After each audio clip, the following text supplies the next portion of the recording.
Have you ever felt like there was something just beyond the edge of what you could see? A hallway that wasn't there yesterday. A voice in the walls that only speaks when the world is quiet.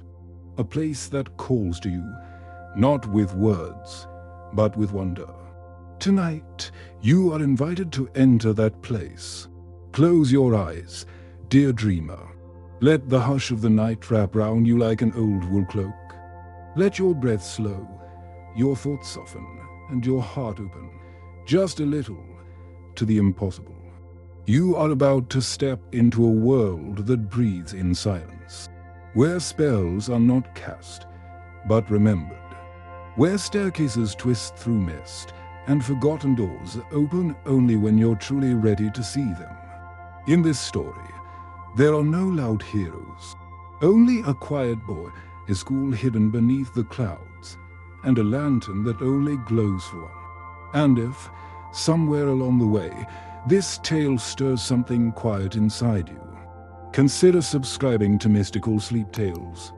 Many pass through these doors without leaving a trace, but when you subscribe, you leave the light on for the next dreamer. Now, the walls are listening. The mist is clearing, and the school beneath the mists is waiting for you. There was once a boy who had always felt more at home with shadows than sunlight, more curious about the flicker of candlelight than the warmth of the sun. His name was Elias, and though he was quiet, he wasn't ordinary, for he had a habit of listening closely to things that most people ignored. He listened to the creaking of wooden floorboards when no one else was awake. He listened to the way the wind curled itself round corners like it was trying to say something forgotten. He listened to the rain tapping at the windows in strange rhythms, like a code meant only for him. Elias lived in a grey coastal town, surrounded by cliffs, salt fog, and whispers no one dared follow. Every day felt the same, tea steaming by the fire, books with yellowed pages, and dreams that always ended just before they became something more. But deep inside, he carried a longing, a wish not for adventure, but for wonder. Not for escape, but for answers to questions he didn't know how to ask. And one night, when the wind howled louder than usual and the candle near his bed flickered against the rules of physics, Elias heard something. An unusual dot not outside his window, but inside his wall. It was a voice, so soft it sounded more like memory than speech. "You're ready now," it said. The mists are thinning. The voice came only once, and yet it left a warmth in his chest and a shiver at the base of his spine. That night, Elias didn't sleep. He sat upright, listening to every tick of the clock and every distant sigh of the wind.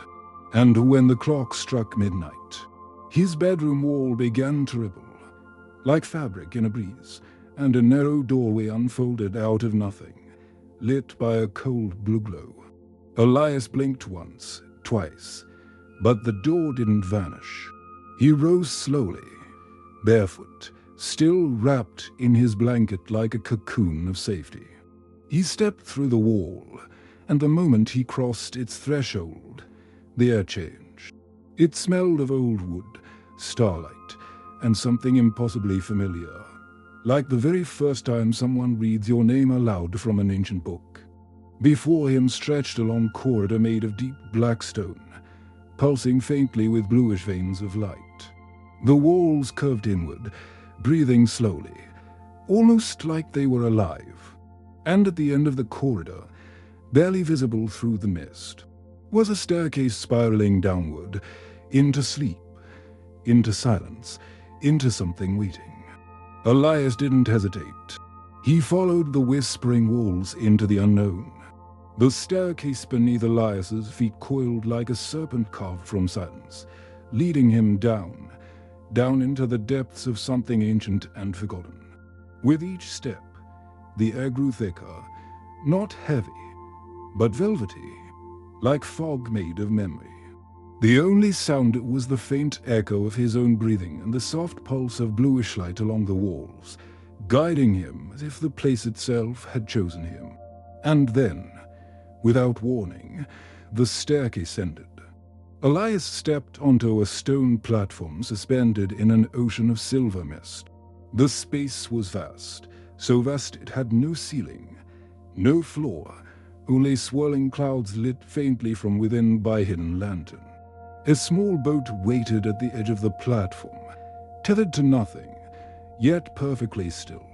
The boat rocked gently as Elias stepped in, and as if sensing his rival, it began to glide forward on its own, parting the mist like curtains of silk.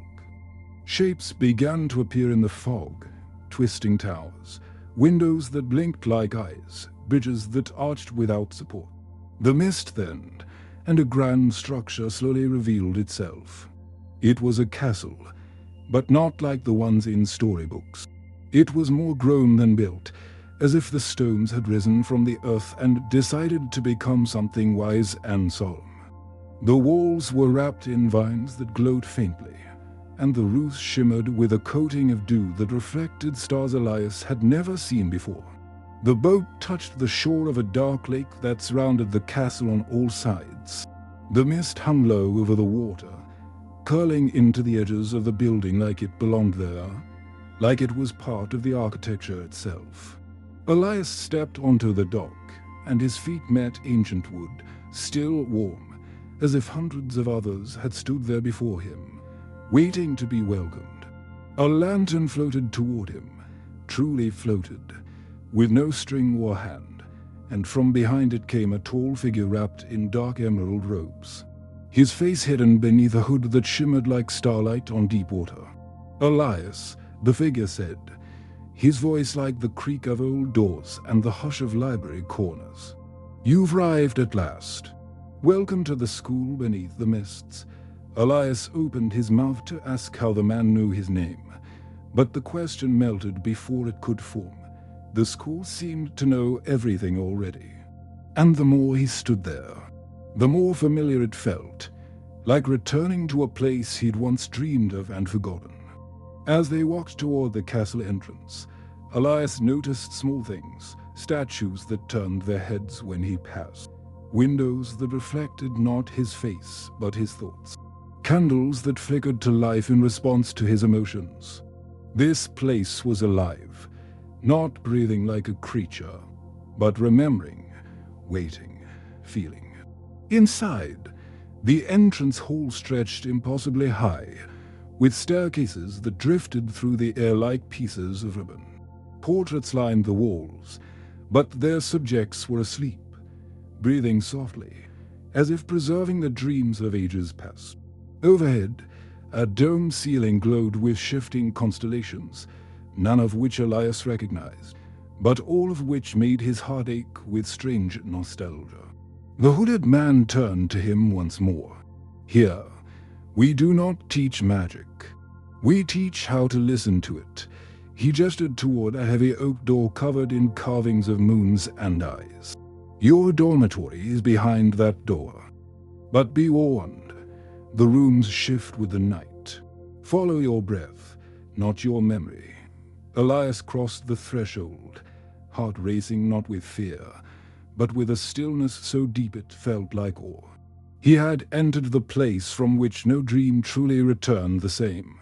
The door groaned softly as Elias stepped into the room beyond, and what lay on the other side was not at all what he expected. There were no rows of identical beds, no lanterns hung from hooks, no windows with curtains drawn shut. Instead, there was silence, thick and plush, like velvet for the ears, and a space that shimmered with shifting soul. The walls curved in gentle arcs, breathing ever so slightly, as if the room itself were inhaling his presence. A low canopy of stars glowed overhead, not painted, not magical, but somehow real. The constellations pulsed faintly in rhythm with Elias's heartbeat. He stood still for a moment, unsure whether to speak or simply feel. The floor was warm stone, covered in rugs that adjusted to the shape of his feet. In the center of the room sat a bed, Not large, not grand, but perfect. It looked exactly like the one he had always imagined as a child. Carved wood, soft grey blankets, and a pillow that seemed to sigh with comfort even before his head touched it. Near the bed, a desk curved gently out of the wall, covered in blank parchment and quills already dipped in ink. A globe floated just above the desk's surface, rotating slowly, but the continents upon it shifted as Elias watched, as though the globe was showing not geography, but memories of places dreamed. There was a fireplace, small and flickering. Its flames didn't crackle. They hummed, low and melodic, like a lullaby being sung by someone just out of view. Above it hung a mirror, oval and black as still water. When Elias approached it, it didn't reflect his face. It reflected a forest of silver trees, a single path of glowing stones winding through their trunk. The image faded when he stepped back. He walked the room slowly, carefully. With each step, the light changed.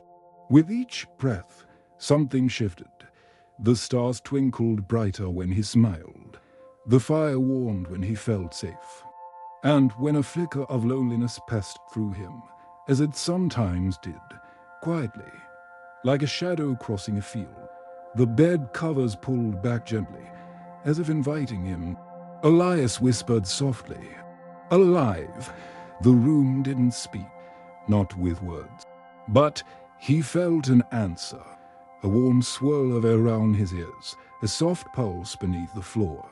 This was not just a room. It was a listener, a keeper of sleep, a space that remembered every dream that had ever been dreamt between its walls. And now, it listened to him. He sat on the bed. The mattress welcomed him with a sigh. He stared up at the slow-spinning stars above, each one whispering in a language he didn't yet understand, but that his heart. There was a sense that the room was waiting for something.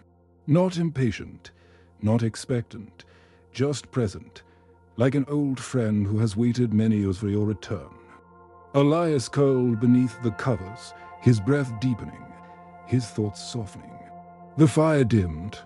The stars shifted to deeper blue, and just before sleep found him, Elias heard a final whisper, so gentle. It might have come from the very walls round him. The real magic begins when the mind lets go. And with that, the boy who once listened to the walls of his old home drifted into the first true sleep of his life, wrapped in dreams that had waited centuries to be remembered. Elias woke slowly, as if the night itself were reluctant to let him go. The room round him was still and dim. The ceiling of stars above now faded into a quiet indigo. The fireplace had burned low into soft amber embers, and outside the curved window he hadn't noticed before, the sky was neither night nor morning, but something between. A whisper, barely more than a thought, stirred at the edge of his hearing. It's time. He rose, barefoot, and the floor warmed beneath his steps. The room gently parted a seam in one wall, not a door, but an opening where there had been none before. Beyond it, a narrow corridor stretched out, lit by floating orbs of pale blue light. The air smelled of paper and dust, but not in an unpleasant way, more like the scent of a forgotten attic filled with secrets.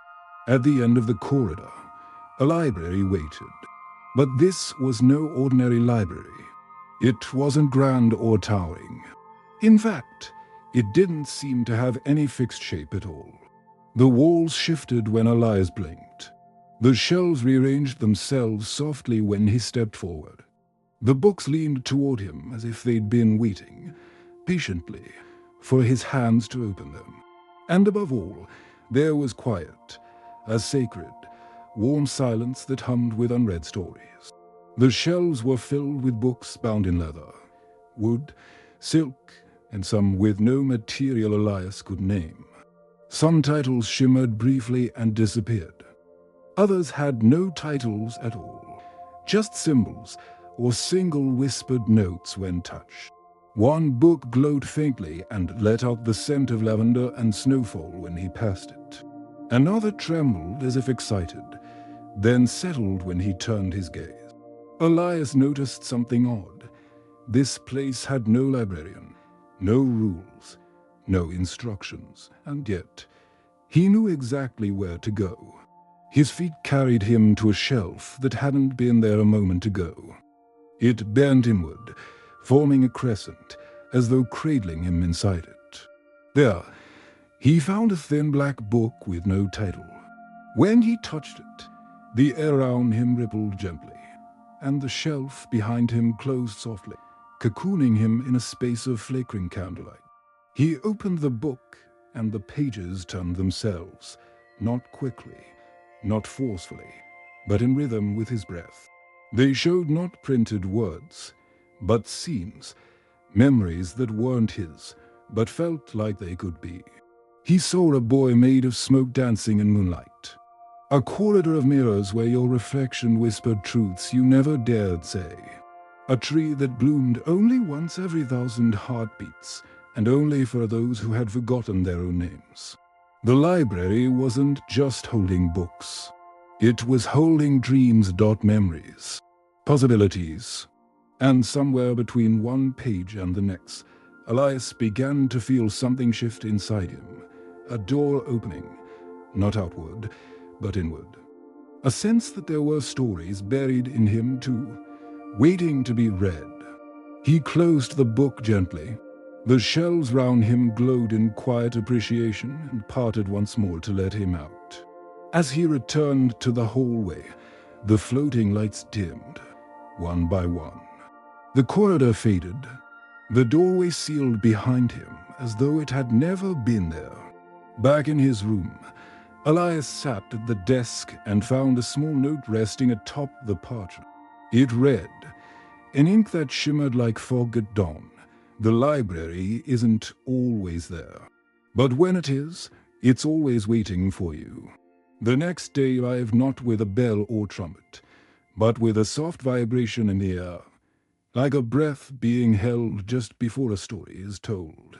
Elias awoke with the feeling that something had already begun before he even opened his eyes. His clothes were laid out for him, simple, dark, and perfectly his size. On the collar of the cloak was stitched a small symbol, a closed surrounded by gentle spirals of thread. The hallways outside his room were quiet, but not empty. Other students passed by, some older, some younger, each moving as if they knew where to go, but not in any rush to get there. No one spoke unless necessary. Words, here, seemed sacred. Waited, preserved. At the end of a winding corridor that had not existed the day before, Elias entered a circular room filled with shadows and soft candlelight. There were no desks, no chalkboards, just low cushions ranged in a spiral on the stone floor. In the center sat a figure wrapped in robes the color of fog, their face hidden beneath a smooth wooden mask carved with the lines of an open book. "Set where you are drawn," the masked figure said, not loudly, but in a voice that filled the room like wind in a forest.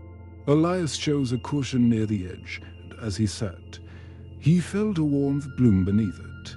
Not physical heat, but a feeling, like sitting on a memory that had once made him feel safe. The instructor, no name was given, began the class not with instruction, but with silence. Long, thick silence. The kind that stretches so far it stops feeling empty and begins to feel full. Then came the question, what does magic sound like? No one answered. That was the point. They were told to close their eyes, to breathe in through their ribs, not just their lungs, to listen to the floor, to the dust in the corners, to the pages of books not yet opened. It wasn't about casting spells. It was about hearing the echo before the sound. Magic, the instructor whispered, is not about doing. It is about noticing. It's the space between the moments. The blink before the thought. The breath before the word. One student, a girl with silver thread woven into her hair, raised her hand and asked, "Will we learn spells later?" The masked figure turned slowly. "You will learn how not to need them," and that was the lesson. For an hour, or maybe it was 2 or 10, they simply sat in silence. Sometimes the room would grow warmer. Sometimes the candles would flicker in time with their breath. No one spoke, and yet Elias began to hear things. Distant music with no source. A creaking in the stone that felt almost like speech. The flicker of another student's thought brushing past his own like a feather. When the session ended, no one said goodbye. They stood, one by one, and left as they had come, softly, as if stepping out of a dream and back into the body. Elias walked the halls with a strange peace in his chest. He hadn't learned any spells. He hadn't waved a wand or said a word of power. But something had shifted inside him, like a page turning slowly on its own. There was a stairway near the eastern wing of the school, narrow, uneven, and lined with portraits whose eyes were always closed. No one ever seemed to use it. Most students preferred the floating staircases that moved like ribbons through the air, or the broader halls lit with hovering lanterns.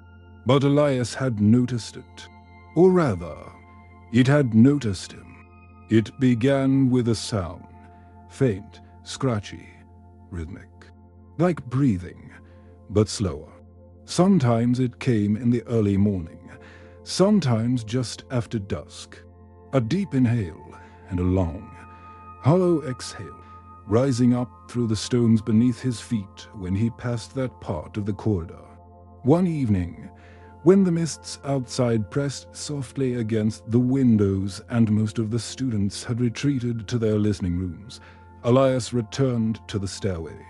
He descended slowly, barefoot, each step creaking in a way that seemed to echo more deeply than the stone should allow.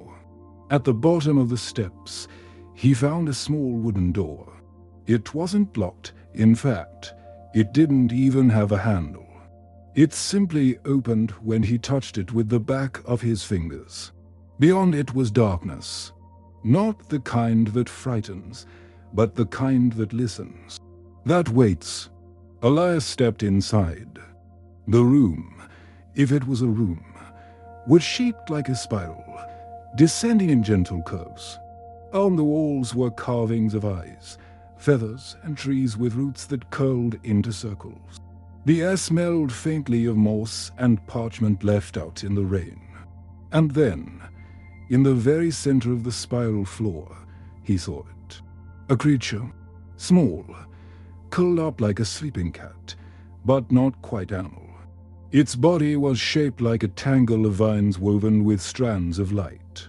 It had no mouth, no nose, only one large, closed eye in the center of its forehead, covered by a thin veil that shimmered like the surface of a pond under moonlight. Elias did not run. He did not speak. He simply sat near it, quietly. After several minutes, or perhaps longer, the eye opened. It wasn't frightening. It was deep, dark, and old. And it looked directly into Elias, not with judgment, but with a kind of recognition, as if it knew something about him he hadn't discovered yet. The creature didn't speak, but he felt it, a gentle pulse of emotion, like a sigh through his bones. Loneliness. Elias reached out a hand, and the creature shifted. It uncurled slightly, revealing tiny limbs, feathered along the edges, like a cross between a bird and a bird. It pressed its small, glowing head into his palm. Then, without warning, an image bloomed inside his mind. Not a thought, but a memory. A child, lost in the mist. A library that didn't always stay in the same place. A door that no one else could open. The creature had seen it all. It had been beneath the school for longer than the school had stood. It was not a pet, not a guardian, not a threat. It was a memory, a living piece of the school itself, forgotten by most, remembered only by those who needed to find it. Elias didn't speak. He simply stayed there, hand on the creature, heart steady, until the eyes slowly closed once more. As he stood to leave, the spiral walls seemed to breathe in, just once, and the woodman door opened by itself. Back in the corridor, the portraits on the wall now had their eyes half open. And from that day forward, the soft breathing beneath the stairs was no longer just a sound. It was a presence. A quiet reminder that some things live in silence, waiting only for someone brave enough to sit beside them. It started with a piece of parchment, unmarked, folded perfectly, tucked beneath his pillow when he returned to his room one evening. No name, no seal, no scent. Just silence and paper. When Elias unfolded it, he found nothing but blankness, a smooth, each surface that seemed oddly worn to the touch. But as he turned it beneath the flickering firelight, something shimmered across it, faint, almost unwilling. He leaned closer, and then, with the gentlest touch of his fingertip, a line appeared. Then another, and another. It was drawing itself. Not all at once, but slowly, deliberately, as if remembering. Then silver lines unfolded into corridors, staircases, doorways. The architecture was familiar and strange at once. Parts of the school Elias had walked through, and others he had never seen. Rooms without names, halls with no entrances, circles hidden within spirals. At the very center of the map, a small glowing dot pulsed. It moved. It was him. He watched in awe as the map responded to his breath, to his thoughts. It curled at the edges like it was stretching after a long sleep. And then, in one sudden motion, a path emerged, a winding trail lit by soft blue ink, leading from his room toward a part of the school he had never dared enter, the hall of forgotten corridors. No student ever talked about that place. No teacher ever mentioned it. It was a wing of the school that seemed to change shape daily, sometimes disappearing entirely. Some said it was where the school hid its dreams. Others whispered that it was where students who asked too many questions wandered off and never returned. Elias hesitated, but the map glowed softly in his hands, not urging, just waiting, like an old friend offering to show him something only the stars still remembered. He wrapped the parchment carefully, tucked it into the inside of his cloak, and stepped out into the corridor. The walls were quiet, the air heavy with the scent of midnight and stone. The castle seemed to breathe around him, walls gently expanding and contracting, candles burning low in reverence. He followed the path, and as he did, the map updated beneath his fingers, drawing rooms just before he entered them, fading away behind him. It was not just showing the way, it was remembering it with him, in real time. Soon he arrived at a stone archway he had never noticed before, covered in moss and carved with runes that changed when he blinked. He passed beneath it, and the temperature dropped slightly, not with cold, but with history. The air tasted of old paper and something sweetly metallic, like the edge of a memory. The corridors here were not abandoned, they were waiting. Elias walked slowly, guided only by the soft glow of the map. On the walls, shadows of doors shimmered, some open, some forever sealed. Paintings without faces watched from frames of glass-dark wood. At one corner, a clock with no hands ticked backward. Somewhere deeper inside, something hummed, low, ancient, and comforting. He stopped before a door the map had drawn just seconds ago. On it was no knob, no lock, only a single line of text, hitched as if by breath. Only those who carry forgotten names may enter. and beneath it, his small mirror, not to show his face, but his reflection as it would have been if he had never left his old life. He pressed the map to the mirror. The ink pulsed once, and the door opened. Elias stepped inside. As Elias crossed the threshold, the world behind him faded into silence. Not absence, but stillness, the kind that lives between heartbeats. The door vanished the moment he passed through, dissolving like breath on glass. Ahead, there was no light, no wind, no floor he could truly feel beneath his feet. And then the room opened. But it wasn't a room, not exactly. It was a memory. Walls formed from moving images, translucent, glowing, layered like veils of thought. Each surface shimmered with scenes, a child's laughter echoing in a foggy garden, a hand reaching for a candle in the dark, the way raindrops once traced words on the window of a small, quiet bedroom. These were not his memories, or perhaps they were. Dream memories, emotional footprints. Elias stepped carefully, as though walking on sacred ground. Wherever he looked, the memories responded, changing hue, reshaping themselves, opening or closing like the pages of a book being read by his presence alone.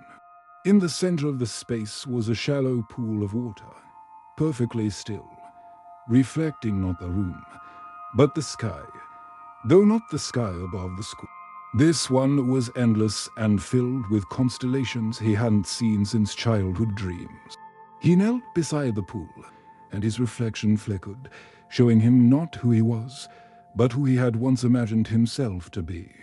A voice drifted toward him, soft and low, like the first few notes of a lullaby. Not all magic lives in spells. Some lives in the things we forget. Until we're brave enough to remember. Elias didn't answer aloud. He simply placed his fingertips on the surface of the pool. The water rippled outward in perfect circles, and as it did, the room began to shift. The memories on the walls slowed, paused, then turned inward, curling into a shape, a figure, walking slowly toward him. It was a boy, no older than Elias, but older in a different way, as if he had been asleep for centuries. His eyes were calm, his hair damp with starlight, and in his hands he held a small object wrapped in threads of silver mist. Elias rose to meet him, and without speaking, the boy placed the object in his hand. It was a stone, smooth, warm, pulsing gently, and etched into its surface were the same symbols from the school's eastern stairwell, the place where Elias had first felt something breathing beneath the floor. He understood then, this room was not a place built from stone or magic. It was a room built from Elias himself, from his hidden thoughts, his half-remembered dreams, his questions never spoken aloud. A chamber inside the school, yes, but also inside his soul. The boy smiled, not a farewell, but a welcome. And then he was gone, dissolving into the mist like a sigh. Elias stood alone once more, but the room no longer felt empty. It felt whole. As he turned to leave, the walls no longer shimmered with borrowed memories. They were calm now, still, like a story that had finally been told. And when the door appeared again, Elias stepped through it without fear. He was not the same boy who had entered. The corridors felt different now, not because they had changed. They were still wrapped in stone, candlelight, and drifting echoes, but because he had. Elias walked slower, not because he was uncertain, but because he understood. In this place, every step was heard, every breath remembered.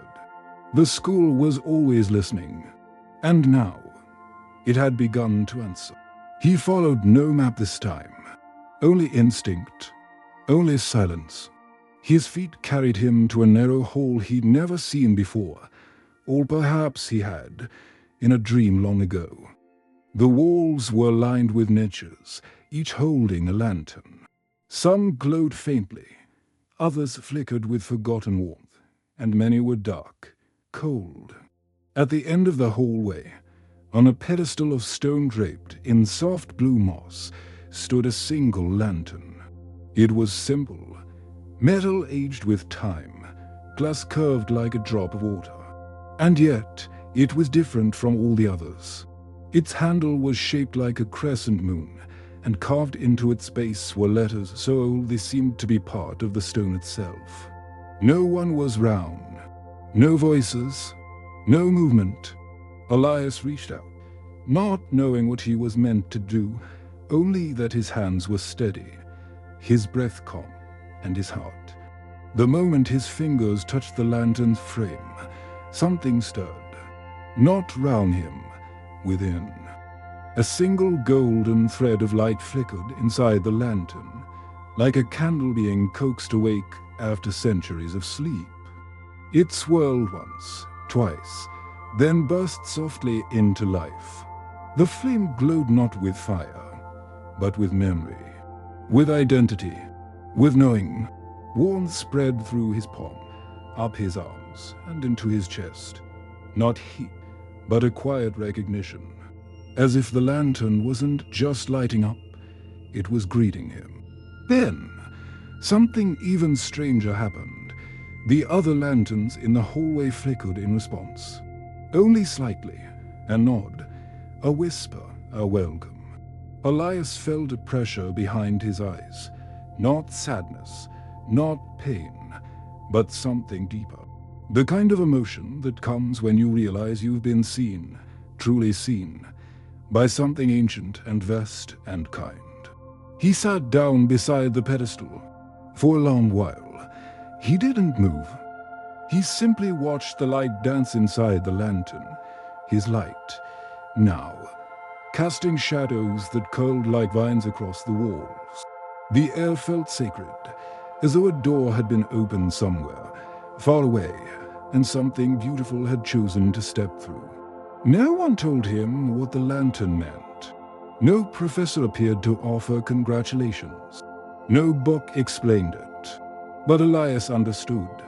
There are some lights that only glow for one. And tonight, in the quiet heart of a dreaming school, his had finally awakened.